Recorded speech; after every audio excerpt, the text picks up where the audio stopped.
Yeah, baby. All right. Welcome to the Pat Life Podcast.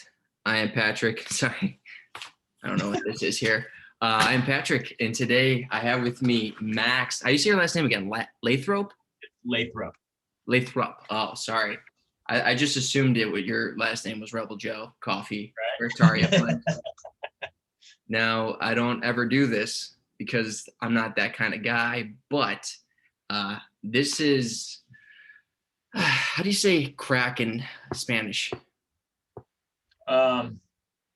Whatever, Latin, it doesn't matter. It's crack.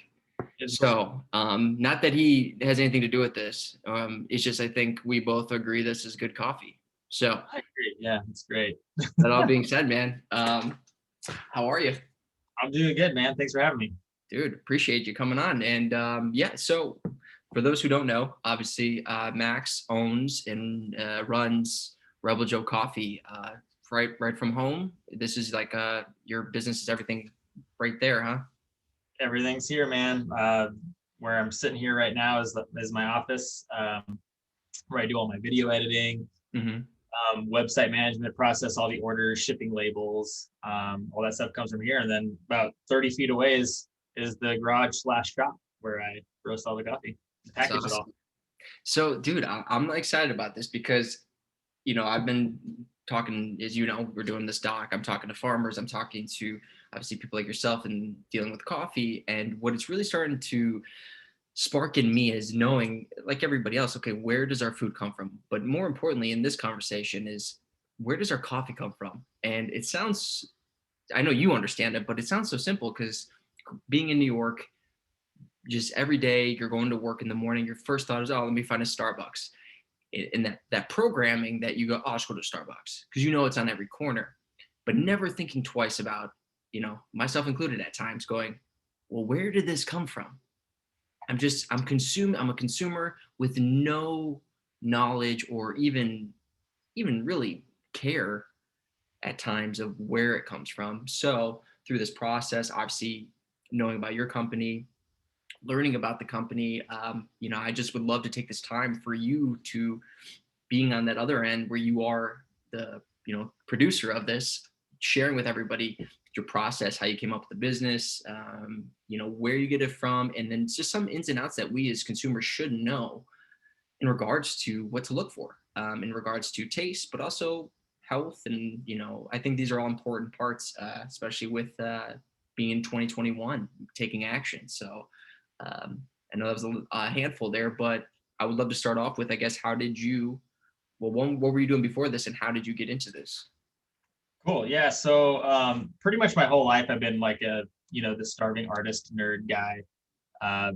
Spent most of my life doing music and writing screenplays and trying to break into the film industry at one point and the music industry, and just taking and really going kind of the hard route that way. Right. And then, of course, as I got older, a little more mature and realizing, what I really wanted in life wasn't necessarily that, wanting a family, things like that isn't exactly conducive to that, environment or that lifestyle, like say being a traveling musician or being down in Hollywood or whatever. So I ended up, having developed all those skills my whole life doing videography and video production stuff, I started working for a company here in Coeur d'Alene, doing videography professionally and editing video production pretty much all the way around. Most of it being very fancy boutique wedding videography for very rich people who want to pay a ton of money to have basically what looks like Hollywood film productions for their wedding.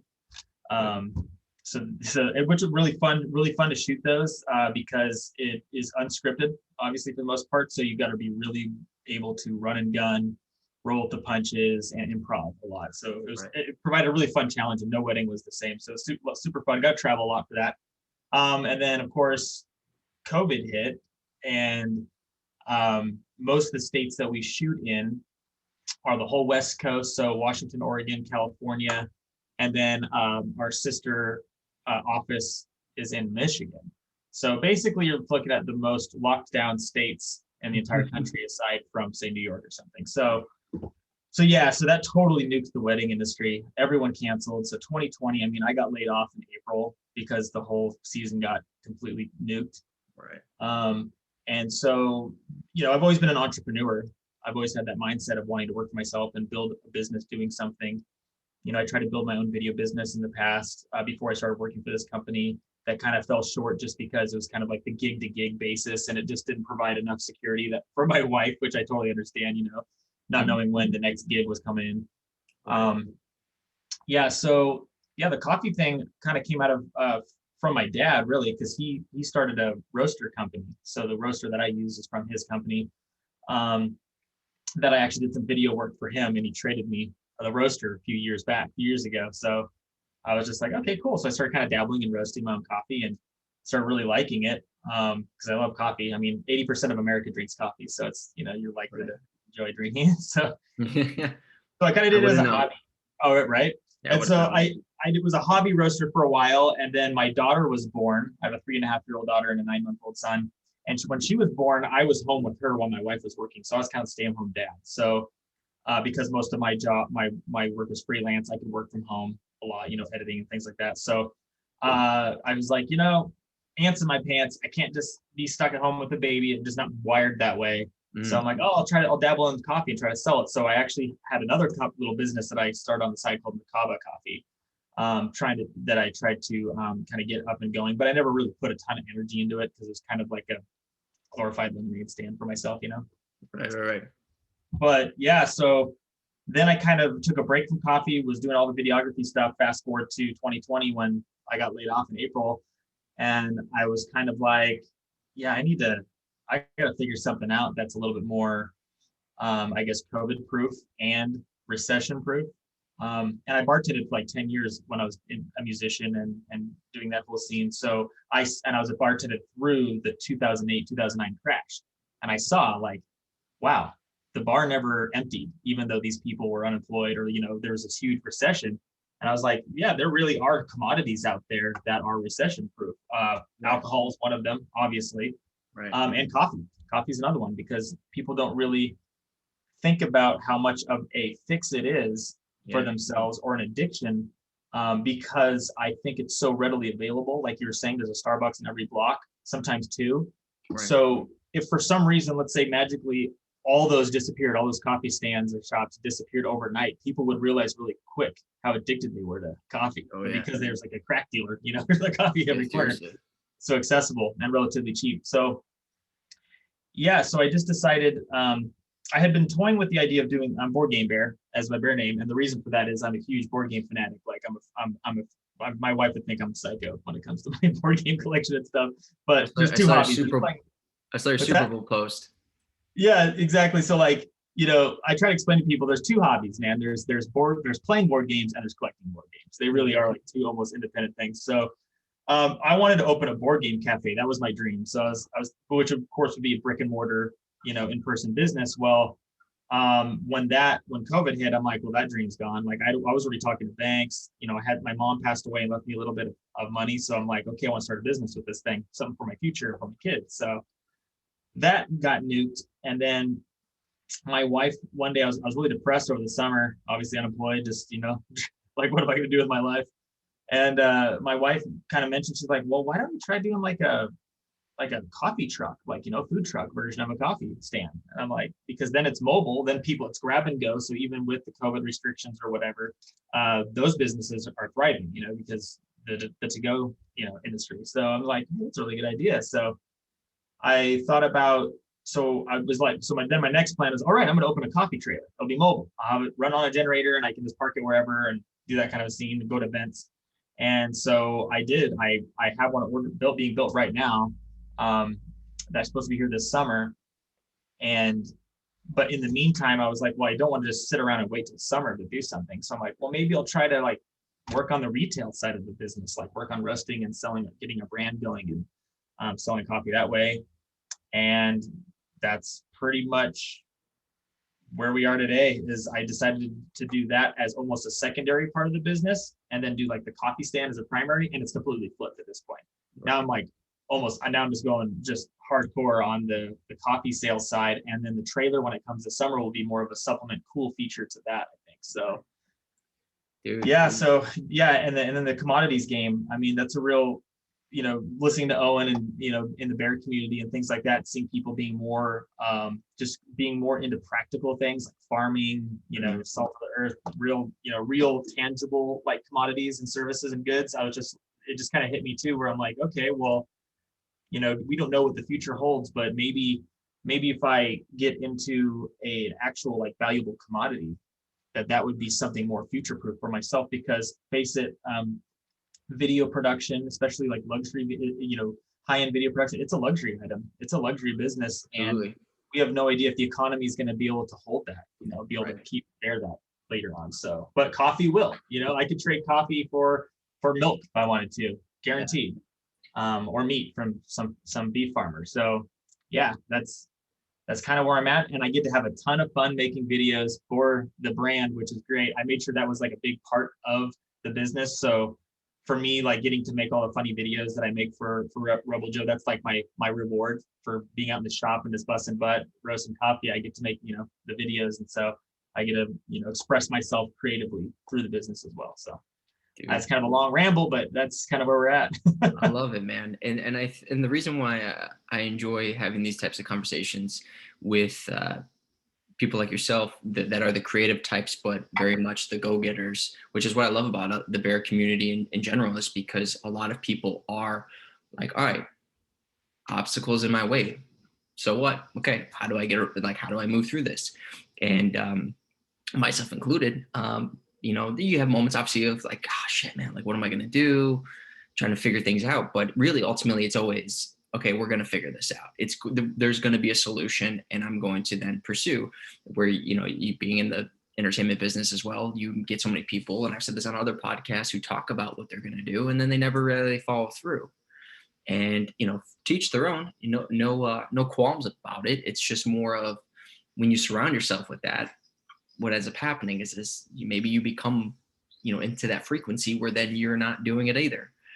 So we seeing and being around people, even if it's through a platform, a social media platform, you're feeding off that frequency. And then when you're providing, like yourself, like like a great quality product, I'm not just saying that, like I genuinely, I'm like, I love this coffee. Thank you. Because there is a level of it too, kind of like they say with like mom's cooking, like, oh, no one's better than mom's cooking. When you are that much closer and not so disassociated with what you're consuming, and there is, whether or not we know each other well, but just there's a sense of like, well, this person genuinely cares about what they do, and then providing a great service. There's so much more that goes into that cup of coffee. Oh, for sure. There's love in those bags of coffee. I think about it all the time when I'm roasting, because I'm mostly primarily selling my coffee to the bears. So, I've dumped whole batches of coffee because I like, if I was kind of distracted doing another task and like I burnt the beans or something like that, I could have maybe let that slide, but I'm like, nope, I just pull it, I dump the whole thing, and I start over again. So Dude, yeah, it definitely inspires me to be more, I guess, just quality is huge, and just putting care into what I'm doing. And just to touch on what you're saying about how the community kind of helps build us up and, gets us motivated to be doers and makers. Two pieces of wisdom I heard. One was from my mom, who just said, "You are the company you keep." I remember her telling me that, and that really meant a lot to me, because there were definitely times where I hung out with a crowd of like guys that just smoke weed all day, and you just kind of get sucked into that lifestyle. And then when you hang around people who are just crushers, you're just like, man, I gotta do something. I went to a bear meetup a couple weeks ago, Yeah. which is awesome to meet actual bears in person. I kind of see that that's what's trending. We're trending toward now, is like, okay, we've all kind of established this digital kind of community, and have hypothesized what we need to do to move forward, like what the next steps are forward, like Beartaria onward, and now we're really starting to like tangibly actualize it, which is cool. But one of the bears I think lives up in Sandpoint, fine mustache bear. He described what the bear community is perfectly, because like we all struggle trying to explain to people that have no idea what the bears are, like, what are you guys, a cult or something? And he said something that really stuck with me. He said, I describe us as a community of makers. That's what we are. We're a community of makers. And I'm like, nice. I like that. That's really simple, but it makes sense. It doesn't matter, regardless of what you're physically making, whether it's coffee or you got a farm or whatever. It's like we're just doers, dude. We just make stuff. So I love that.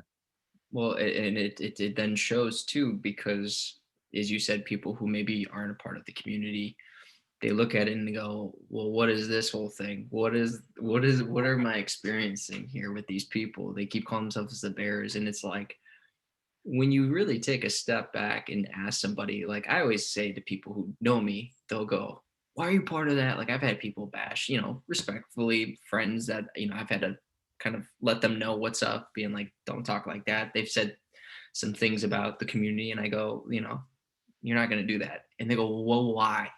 I go, here's why. Because the fact of the matter is that when shit hits the fan in life, do you have anybody to turn to? And not just anybody, but somebody to turn to or people to turn to that are going to lift you up. They're going to help you on your journey by their actions, not just their words, but their actions. And I go, and if you don't have that, then I suggest you look into this, because that's what this is. Disregard, whether people agree on, hoaxes or, conspiracies, whatever the case you want to call it. Disregard that for a second. Like I tell people, look at the bigger picture. I'll be like, this is about family, community, growing, being fruitful, crushing. People go, yeah, that's great and all. That's great that you're that part. I go, well, you keep trying to put something else on it. I go, that's what this is. And then sure, maybe we agree on other things, but I can imagine go through the entire group of people at that meeting. There's things you're not going to agree on, but that's what makes a community. That's Yeah. what makes it so great. And Yeah, that's, the other side's the sleuth side, right? Like leaving yeah, no stone unturned. We're like, we just like to look at things and just question things and yeah, critically think about things, because most of us all have uh, programming to unpack from our childhood and going through public schools and things like that. That's what we're doing. We're just trying to unpack some stuff and see what sticks and what doesn't stick now that you can actually think about it as an adult, right. But that's the best part about is just talking to people like yourself who goes, okay, hey, just like everybody else who may or may not be listening, I had some moments in my life where shit seemed a little crazy. I didn't know what I was going to do, trying to figure it out. Life threw me some wrenches. Okay, I took a second. You have your wife, your family to then support you and going, hey, what have you thought of this? And being able to be receptive to that and go, oh wow, you know what I mean? And then taking action. And I think that's the best part is then you see like when you commit to something, you put everything behind it, you're passionate, you put a love into it, and you're open-minded to where you're going to reach out to people. Guess what? More often than not, that shit ends up working out. People go, well, poor me, poor me. I go, if you're saying that now, then clearly you're not allowing those trials and tribulations, in my opinion, to work in your benefit of like, okay, how do I grow from this? It's like a person who goes to has a coffee stand, puts all their money into it and stands on one corner and goes, well, no one came. It's like, okay, try another corner. Like, go back tomorrow. It's going to take time. You know what I mean? Like, these are how I've always experienced this, even in the film business. People go, this isn't fair. Like, I've been here for 10 years and nothing's happened. I go, make your own stuff. Like, and it's not being condescending. It's just genuinely like, we've had the same conversation and the 40 tools times. nowadays to make your own stuff, especially in the video film industry, is amazing, dude. I mean, I got, you can a couple $1,000s, you get yourself like the Black Magic Pocket. I got my Black Magic Pocket. I got, you get 4K film. I mean, you've got your editing software, which is, you can pay your whatever is your monthly fee for Adobe, Right.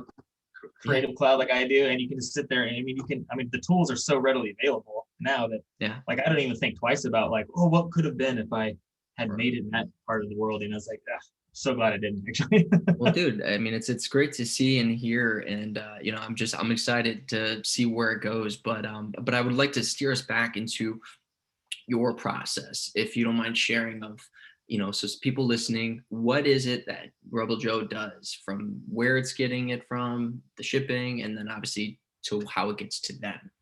Sure. Yeah. Yeah. I can run you through all that fun stuff. So for my process basically is well, the first part is sourcing your beans. Mhm. I go through a wholesaler out of Seattle, which is really great. They've been great to work with, and they get their beans directly from the farms. So the bags that I get are the big, huge 150-pound burlap bags that come directly from the country of origin. They don't, no one touches them from that point on. They just probably sit in their warehouse, and then they put them on a truck and send them to me. And as far as like what beans I get, I mean, there are tons of origins, lots of different countries, areas of countries are different too. Like, I mean, you can get a bean from Ethiopia, but depending on the region of Ethiopia, it's gonna have a different flavor profile. So, I mean, it's very vast. It's kind of like the beer scene, Mm-hmm. So for me, I just choose what I like to drink, and I think a lot of people do the same. I know a lot of beer brewers do the same thing. Like if you like IPAs, you're brewing IPAs. So I have certain beans that I like. I like kind of like the dark chocolate profiles, maybe a little bit of fruit on the front end. So I just look for beans like that. And I'm continuously adding more bean origins. When I started Rebel Joe, I only had two coffees. I had like the breakfast blend and then the dark roast. That was it. So anyway, so I order the beans. Once I get the beans, and then from that point on, the roasting process is I basically get hit with all my orders online. It's almost 100% an online business at this point. So I'll see, I'll get the orders from the website that pop in. Like a typical Monday for me is everything that came in from the weekend, I'll have loaded up. I print out the orders. I make the shipping labels ahead of time because I already know what size packaging they're going to need and how much it weighs, because I got the weights now for like 3 bags of coffee, 2 bags of coffee, whatever it is. And then then I just go to roasting, and I just roast nonstop for hours. Like I was just roasting probably for 3 hours straight. The machine was continuously running, and as the machine's running and I'm roasting, I'm putting the labels on the bags. I'm loading bags up and packaging them as I'm roasting continuously, nonstop. I'm grinding the beans down. And my roasting process is a cleaner process than a lot of roasters. I'm not the only. I'm not the only one that roasts with the forced hot air roasters. There are more out there, but most of the big commercial roasting situations are propane fire roasters, and and I guess they're fine. And I never really thought about it until I started roasting. What the difference was, but apparently, the exhaust from burning the propane that seeps into the coffee bean. When coffee beans are roasted, like if you look under a microscope, they look like sponges. So they're incredibly porous. So they'll suck up anything. And so I guess the exhaust from the propane fire creates a much more acidic profile. Like it actually creates a reaction with the bean. There's a long name for it. I can't remember. I should have looked it up to prepare for this conversation, but it's an acid that forms actually on the surface of the bean that will create a much more acidic profile. Like most people, when they drink my coffee for the first time, I've had people complain that my dark coffee didn't taste dark enough because it didn't have the bite that they're used to, because they're used to drinking Charbucks. So so once everything's roasted, man, I package it, and then I have to package it again for shipping, all that stuff. I mean, I do all that all day long. And usually while I'm roasting too, I'll be managing like social media stuff, like trying to do a post and things like that to keep that thing going. So I mean, I'm wearing like 100,000 hats all at once usually. So and then once it's out and in the mail, I like take a nice little seat and I just like chill for a minute. Just because it's like a lot of work. But yeah, I mean, the process it's fun. I get to do a lot of different things with the process, but roasting isn't. I mean, I'd like to tell people that there's a lot of magic behind it, but it really is a fairly simple concept. I mean, you're dealing with heat and time. That's simple. So when you go to the store and you're looking at like a light roast all the way up to like your extra dark roast, really all that means is time and temperature. So in every individual roast is just a different bean temperature you're bringing that bean to. So like I might get my dark roast to like 465 degrees, right? If the light roast might be like 430 degrees. You get your first crack hits around 400 degrees, and then in between the first crack and the second crack, you're getting into like the medium to medium dark range. So yeah, that's pretty much the process for roasting. I think the reason why a lot of people don't do it is it is pretty expensive to get into it. Roasters are not cheap at all, really. I got lucky because I traded my labor for one. Or do you need to upgrade my roaster? My dad has a 10-pound roaster that he's going to trade me for some more video work. Oh, nice. Which will be nice because right now I have a 3-pound roaster, which means I'm roasting 3 pounds every 10 minutes. So if I had 10-pound roaster, I mean, it'd cut my time by like 66, 66%. So Illuminati confirmed. Illuminati confirmed. So yeah, I mean, the process, it's just a lot of just care in the time and the temperature. Like I said, when I've had to dump beans, it's because I got them, I scorched them because I was like doing something else over here. Looking over there, and something that's supposed to be medium, medium dark is already halfway through the second crack, which means it's about ready to be into the dark, extra dark range. I said a bit. So yeah, I mean, it's there's no magic. It's not magic, and it's a pretty dirty, dusty job because you're dealing with a lot of not dirt, but lots of coffee debris. Yeah, it smells good though. Yeah, I was gonna say at least it smells good. It does smell good. But this is what's the fact. I mean, we'll get to some of the kind of going back to the origin stuff. I'd love to chat a little more about that. But what I think is interesting and for me is vital is as a consumer the appreciation for the service that you're providing. And I was talking to another farmer recently in one of my episodes, and we were saying like we're so caught up as consumers about, is this organic, right?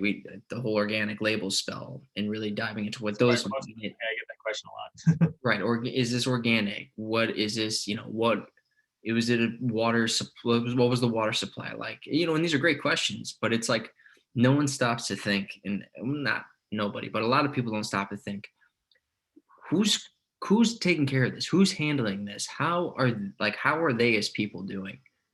Are they being overworked, or are they trying to overwork in order to provide for a family? Like it's their business. And I think that's the unfortunate thing is a lot of people may even think about it and then they kind of push it off to the side because it's like, well, it's not convenient, or I don't want to have to think about the reality of my purchase here. This is what the whole doc's about. And then for me, it's like, the amount of time that you're putting in, for example, is an incredible amount. But it's, thinking like, this is a business that you have decided, you've chosen to run this business, that you've built a passion around to provide for your family. As you said, you're putting your heart and soul into every bit to provide for the people that are consuming, where there's some people, like anywhere else, it's just a job, right? You get these people who are working in these big factories. I don't know the conditions in regards to anyone specifically, but I ask the question, does anyone ever think about those people that are they being treated well? Are they really being taken care of? Like for example, kind of going into the origins, as you were saying in our last conversation, these organics, they're not necessarily what people think. If you want to dive in, not in coffee, man.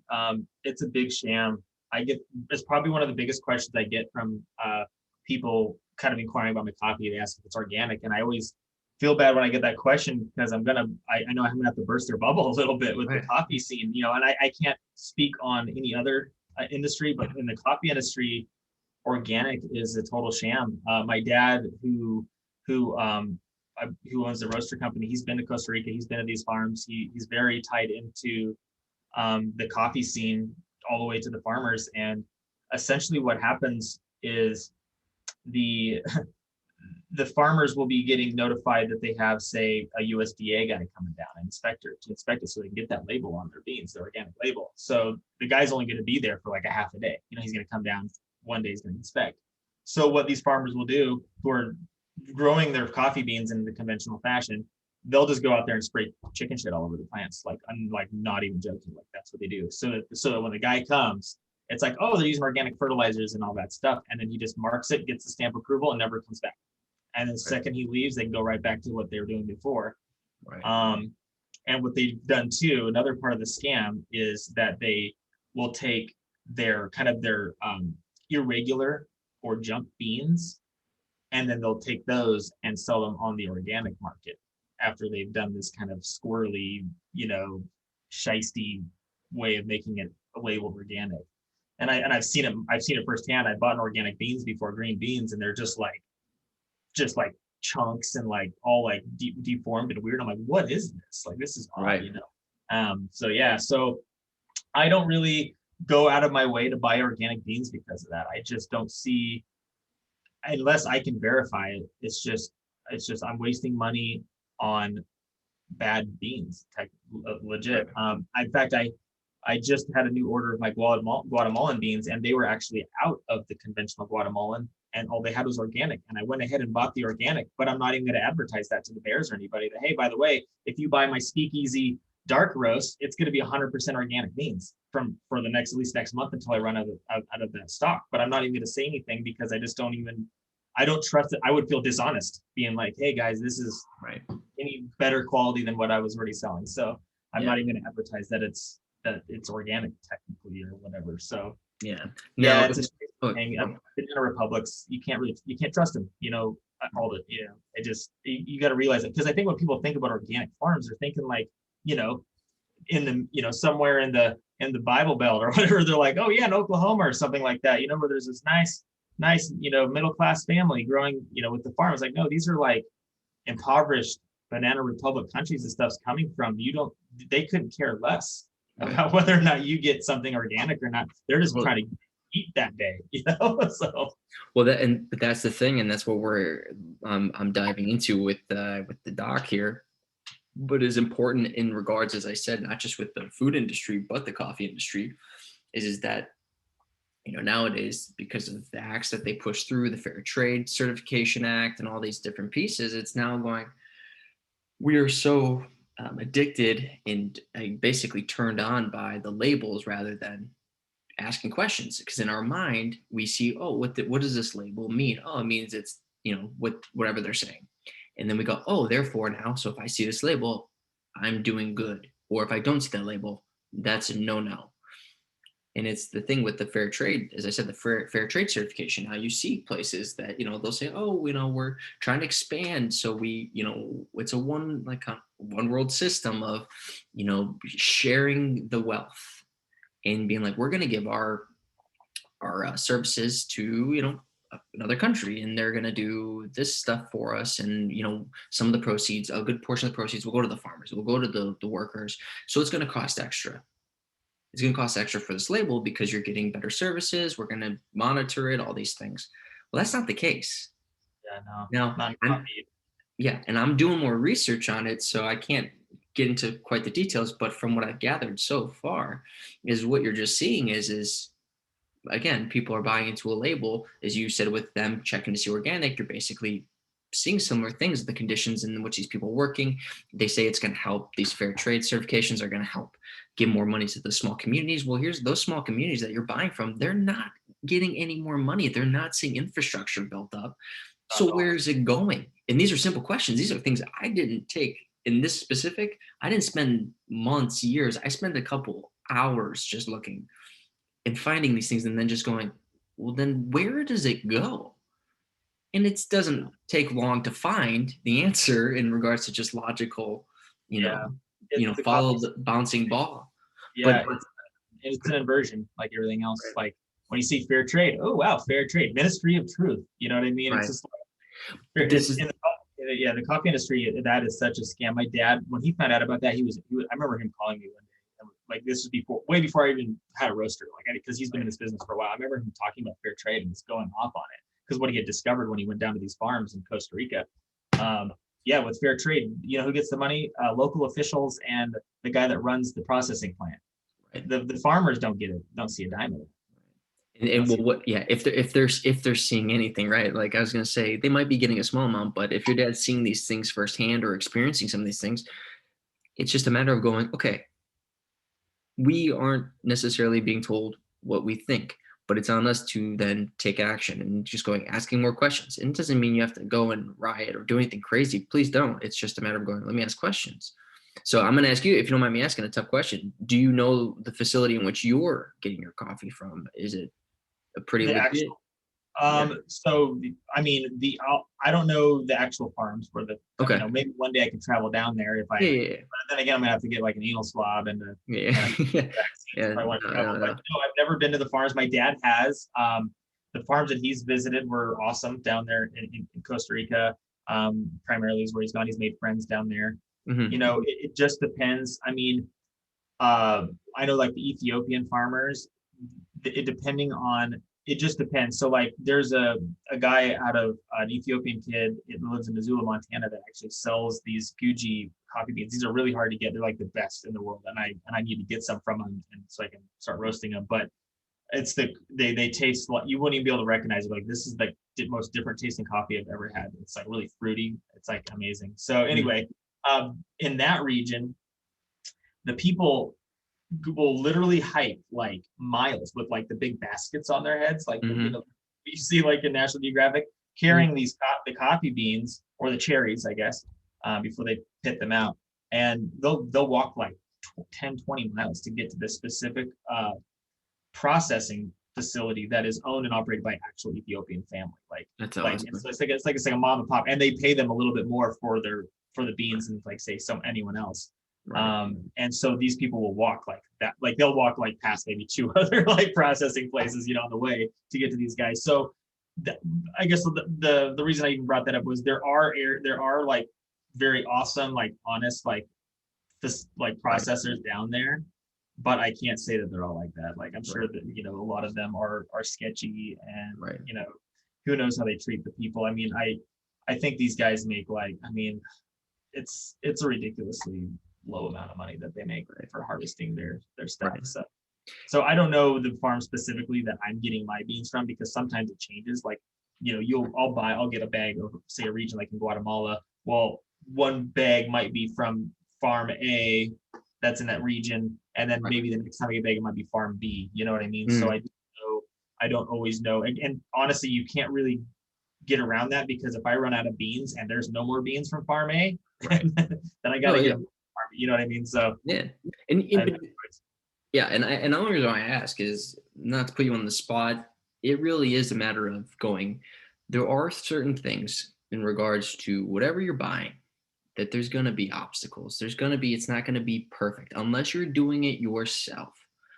Every single thing, every little thing that's going into it. Even then, there's going to be some conditions that are going to totally out of your control. I.e., if you're a local farmer and you're near a big plant and GMO crops come in, like there's certain things that you can get out of your control.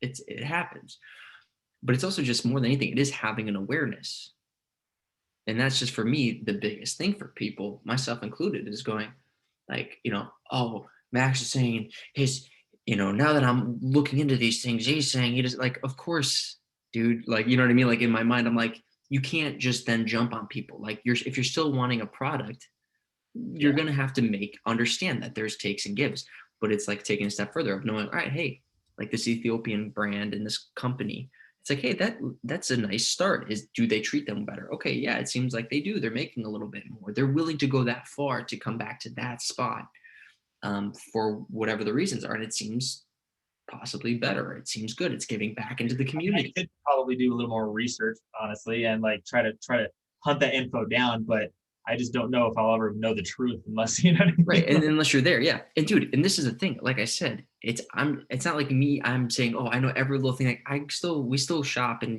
we're trying to do more the local. But even then, there's going to be things that are going to be out of your control. Understanding also at a certain level too, like, hey, some of the sacrifices for things that you enjoy. It's as simple as that. It's just a matter of the having that almost the nativity to it all. That's the piece that I think is missing, is because there's in my opinion, and maybe you can agree, is that there are people who speak one way, but their actions say another in regards to, I care so much about the people. I care so much about everybody. I want everyone to do well, but then they'll go and buy things and not even think. If someone were to say, hey, do you know the process of this? What does it matter to me? I just want my coffee. Do you know what I mean? And it's just, for me, it's having awareness, having a gratitude and appreciation, being like, look, okay, the conditions are there are rough. So, okay, so be it. But then who am I going to get it from? Who, whether or not one is good, one is bad, it's like, who then am I going to support, right? And I think for me, it's like starting in communities, small communities, because who knows, man? People could be like, hey, we're going to start growing in Texas, or we can start growing in some of these drier areas in the States. I don't know what conditions are available for that, but you get enough people working small community, not buying big corporation type, that starts to lead it to that path, in my opinion.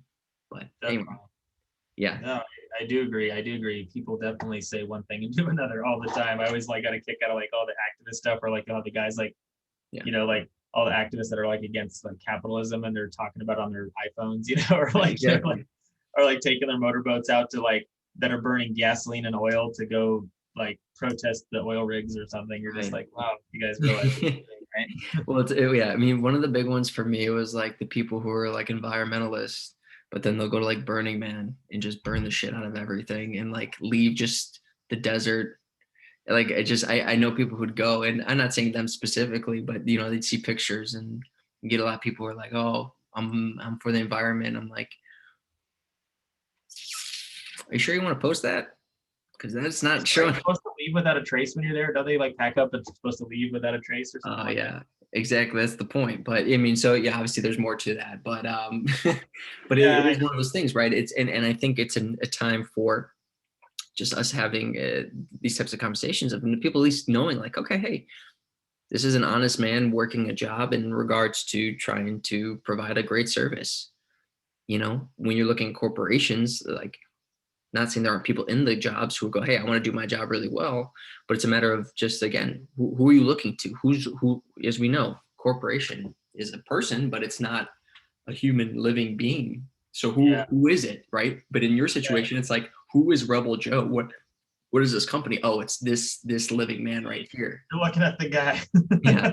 Yeah, Um, speaking with your dollars is hugely important to me. Like that's definitely something I consider every time, and sometimes beat myself up if I like spend money on something I know is naughty. yeah, yeah, But it's definitely important to do. And I think like for guys like me and smaller farmers and other people with skills that they can market. It's tough competing with these giant corporations as far as even for like pricing things, like because right. when I started getting into it, I'm looking at like packaging costs, all this stuff, and I'm like, how the heck do these guys? How are they able to do that? I'm like, oh yeah, they get all these government kickbacks, like everyone talks about Amazon with their free shipping, except for their shipping is subsidized Right. by the U.S. government via our tax dollars. So when you're getting your like free 2-day shipping, your prime shipping, it's like I think they get like almost $2 a package subsidized for the shipping. So it's Right.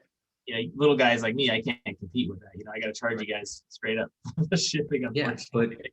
that's the thing though, as you said, like speaking with your dollars is understanding is that like you said in the beginning, like even in recessions, like what's going to be around alcohol, there's going to be um, coffee and other services, and knowing that yes, even in recessions, people still have the ability to trade. You know, really just trade. Okay, right now it's dollars. It could be later on. You know, for some people who go down the Bitcoin, that's what they want. Fine, but it's like, or it could be commodities, right?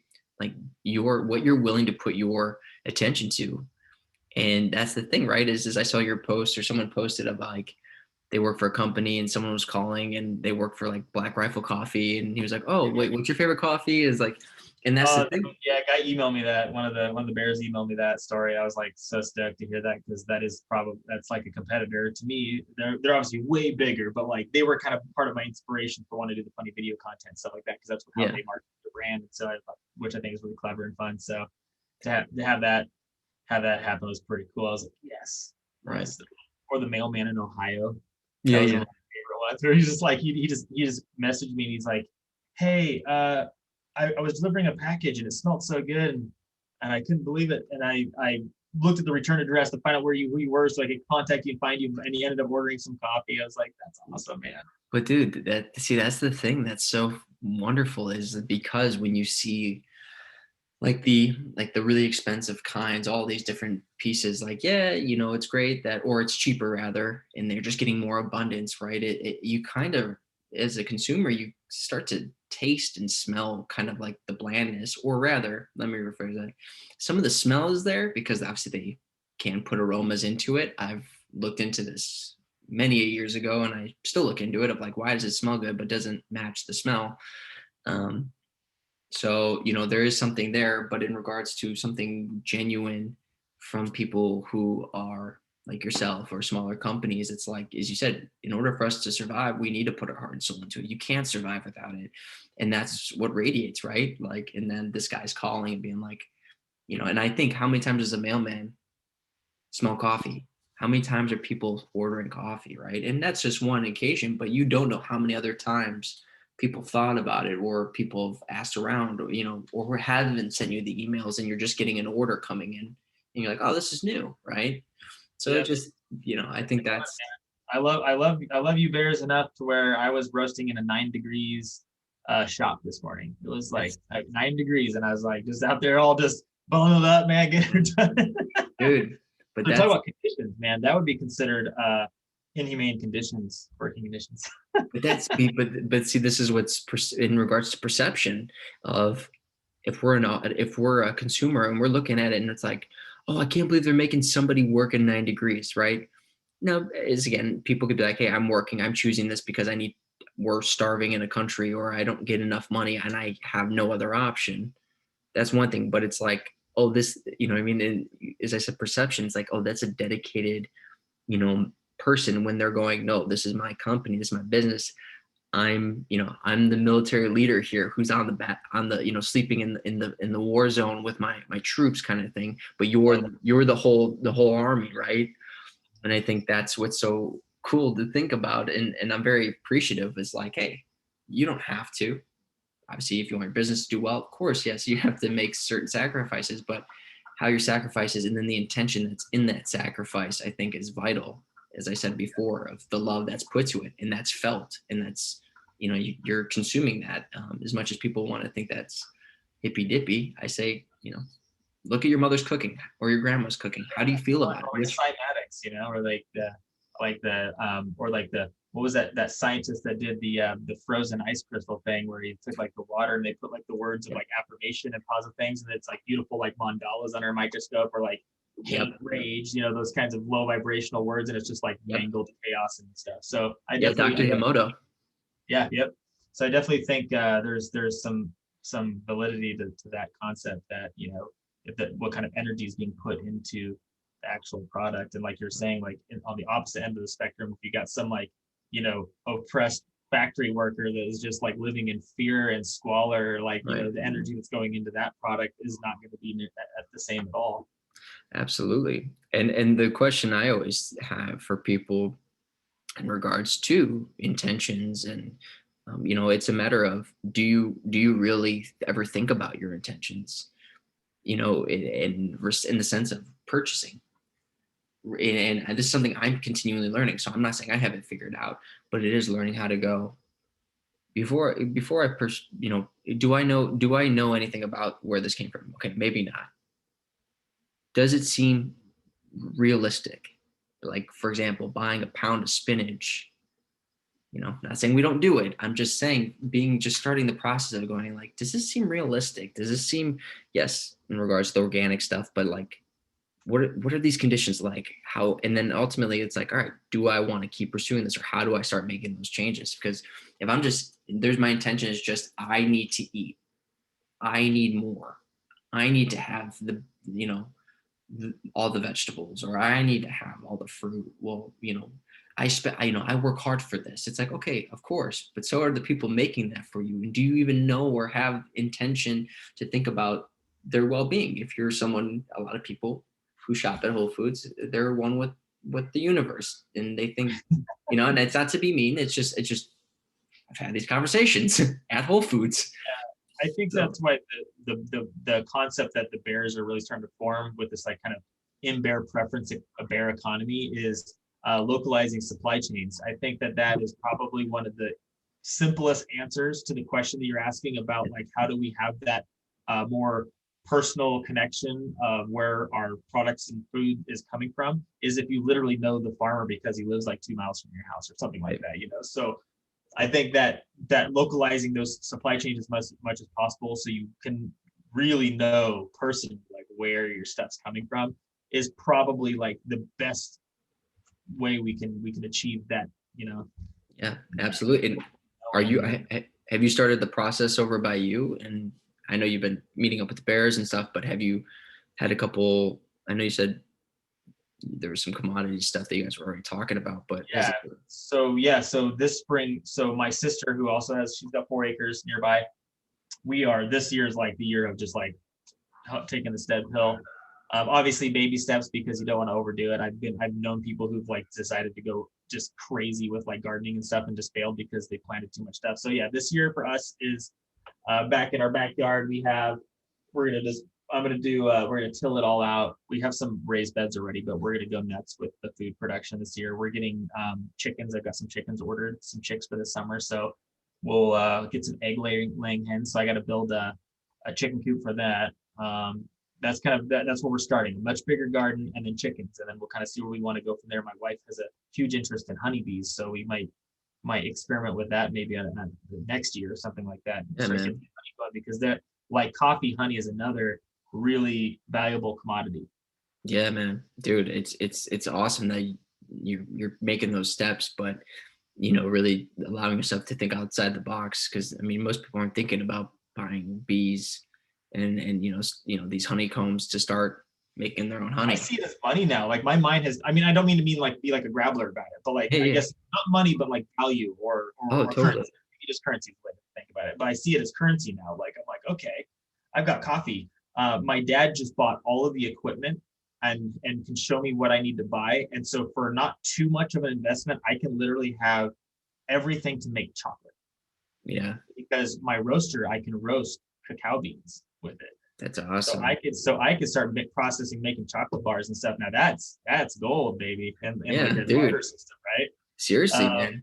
so you might see some Rebel Joe chocolate bars coming soon. I'm Dude. hoping I can do See, that. but I'm also thinking about getting into tea yeah, but because I've that's had to ask about that. So but that's what's so cool is like, okay, the Grappler, in my opinion, is as we've talked, is really of going, how can I screw somebody over? How can I pull a fast one on somebody? But as and you get said, it's something, like, get money and power. You know, right, exactly. Of course, yes, you need to provide for your family, but like you said, it could be commodity, it could be trade, it could be, currency that you're getting. But the fact of the matter is it's that, as you said back in the beginning, it's your creativity and thinking outside the box here. And that's what it's kind of like everything's like a fine line. It's like yeah, creativity with, driven by greed, or that grappler of like, hey, I need to obviously live in with, be, is it in the world, not of it? So you're in this yeah, world. So yeah, being in this world, okay, well, there's certain things that need to take place if I'm communicating. And so the fact is, like you said, all right, hey, I can now take something I already have and add another commodity to this through my creativity and how I'm going to do it. And then, as you said, with the video editing, how do I then promote this? How can I be creative about it to bring people in the sense of not being like, I got you, but being like, no, seriously, I want to not only give you a great product, but I want to entertain you with the introduction to this new product. yeah. And I'm all that's, about win-win. I'm all yeah, about win-win, man. dude, My wife and I had a big debate about this. This is one of the debates we've had, like our whole relationship, because one of her philosophy professors told her that there's no such thing as altruism. Like, there's no such thing as an altruistic act. There's always something that the person who's being allegedly altruistic is getting from it. And I go, so what? Who cares? If it's a win-win, right, if the result of that act is that that person gets what they want or that they need from the situation, and you get something as well, like, right, okay, like that was she hated me for it, because I'm just like, I don't care if altruism doesn't exist, is because if the result is the same, if an altruistic act, a truly altruistic act gets the same result as an act of someone doing something good but also gets something in return, right. I don't see the problem with that. Yeah, dude, I'm actually with you on that because I've thought about that too. From the personal training world of just, many times we'll be like, hey, I'm glad I can help. But there is a sense of feeling just genuine, like being proud but also being humbled by the sense of like, hey, I've put myself into this world and I've communicated, I've expressed that I can help. So I just woke up. Hold on one second. Give me 1 second.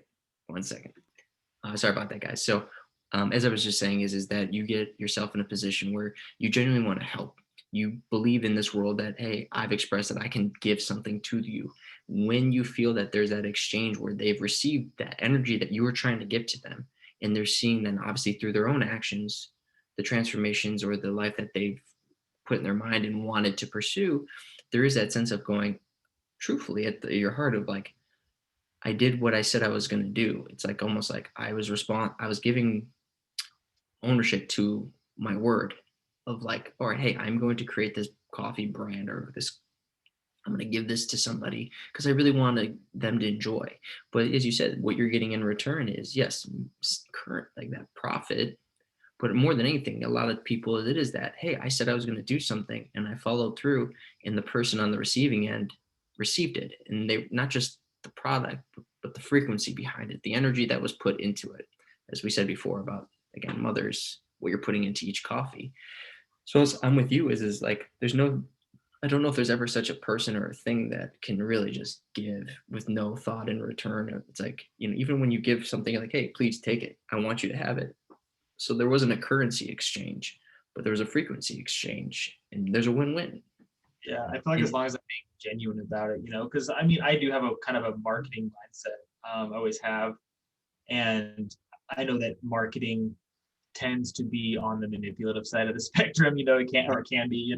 And so, I mean, I'll have ideas, but like I feel like as long as I'm being genuine on my end, like if I'm genuinely providing something that I really believe in, or that I think is valuable to people, and they receive it and they're happy with what they're getting and everything, I just feel like as long as I'm genuine and I'm not just sitting there scheming, like rubbing my hands together, that the energy is good and it's clean and it's clear and everything's works. So I definitely try to adopt, like, part of my growing up process has definitely been that evolving from a service to self to a service to others mentality, which having children definitely helps you kind of level up pretty quick with that. Totally. I think is important. I think that's why the Grapplers don't want people having kids. Honestly, it's my own Seriously. theory for another time, but I've always Yeah, like that's why, is because they don't want people that level up that way. I agree. And they feel to be selfish eaters. So anyway, I don't do anything to be manipulative or or try to put one over anybody ever. I'll never do that. As long as I and the blessings, as long, because I just know how the system works, man. I mean, I'm a karma guy for sure. It's like as long as I'm putting out good energy and I'm putting out positive stuff, then that's usually what I get in return. So the cycle of it, energy cycle. Absolutely, man. Well, dude, I appreciate you coming on. I loved hearing just all about kind of how the journey was and where you are, and just kind of, as you said, where you're going is going to be having this truck as well. And you said potentially new beans, new flavors coming in. Is that correct? Yeah. We're gonna have a fun one. I can give a little teaser for next month for St. Patrick's Day. I'm toying with flavor oils with coffee. So if you can actually flavor coffee, subtle flavors. And so I'm working on a Bailey's Irish cream flavored coffee for St. Patrick's Day. All right.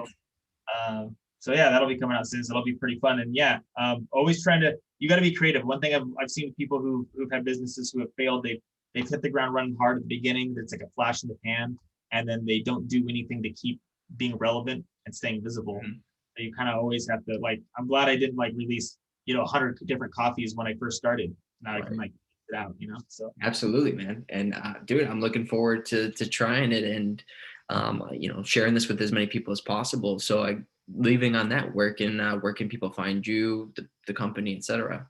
Yeah, so you can rebeljoecoffee.com is the website. You can learn all about our coffee and order and everything there. All my Instagram and Facebook are just at Rebel Joe Coffee. Super easy. And I'm Board Game Bear on the Bear app, so you can always chat with me there if you want to get in touch that way. So awesome, man. Well, dude, I appreciate your time, and obviously I appreciate your coffee and all you do for it, man. So very, very grateful for it. But until then, dude. Thanks for putting this this platform together, for people to kind of share their stories and whatnot. Dude, man, I'm getting inspired every time, man. Like, genuinely, it's just so awesome to see and hear people's stories and just go-getters, man. I'm very grateful. It's like the fact that you guys are taking your time to do this with me. Again, I can't thank you guys enough. But yeah, dude, I'm looking forward to the next time. And but until then, we'll see y'all later. Have a great one. Man, keep crushing. You too. All right.